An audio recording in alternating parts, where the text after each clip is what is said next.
LDC questions ആണ് നോക്കുന്നത്. വിവരാവകാശ നിയമപ്രകാരം കേന്ദ്ര മുഖ്യ വിവരാവകാശ കമ്മീഷണറെ നിയമിക്കുന്നത് ആര്? ആൻസർ പ്രസിഡന്റ് ആണ്. അടുത്ത ക്വസ്റ്റ്യൻ, താഴെ പറയുന്ന ഉപഭോക്തൃ സംരക്ഷണ നിയമം 2019 പ്രകാരം പുതുതായി ഉൾക്കൊള്ളിച്ചത് ഏതൊക്കെയാണ്?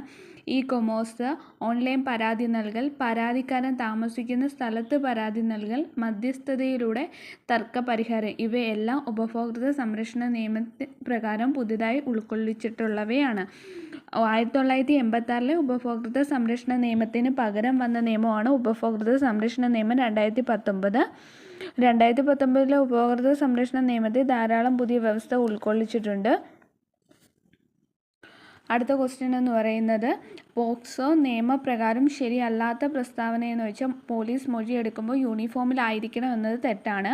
കേസുമായി ബന്ധപ്പെട്ട് കുട്ടിയുടെ വ്യക്തിത്വം വെളിപ്പെടുത്താൻ പാടില്ല. മൊഴിയെടുക്കുന്നത് കുട്ടിയുടെ താമസ സ്ഥലത്ത് വെച്ചായിരിക്കണം. ഒരു കാരണവശാലും കുട്ടിയെ രാത്രി തടങ്കലിൽ വെക്കാൻ പാടില്ല. അടുത്ത ക്വസ്റ്റ്യൻ എന്ന് പറയുന്നത് PC ഡിലീറ്റഡ് ക്വസ്റ്റ്യൻ ആണ്. അടുത്തത് എന്ന് പറയുന്നത്, ദേശീയ ന്യൂനപക്ഷ കമ്മീഷൻ അധ്യക്ഷനാണ്. ദേശീയ ന്യൂനപക്ഷ കമ്മീഷൻ അധ്യക്ഷനാണ് ശ്രീ ഇക്ബാൽ സിംഗ് ലാൽപുര. ശ്രീ ഇക്ബാൽ സിംഗ് ലാൽപുരയാണ് ദേശീയ ന്യൂനപക്ഷ കമ്മീഷൻ അധ്യക്ഷൻ എന്ന് പറയുന്നത്.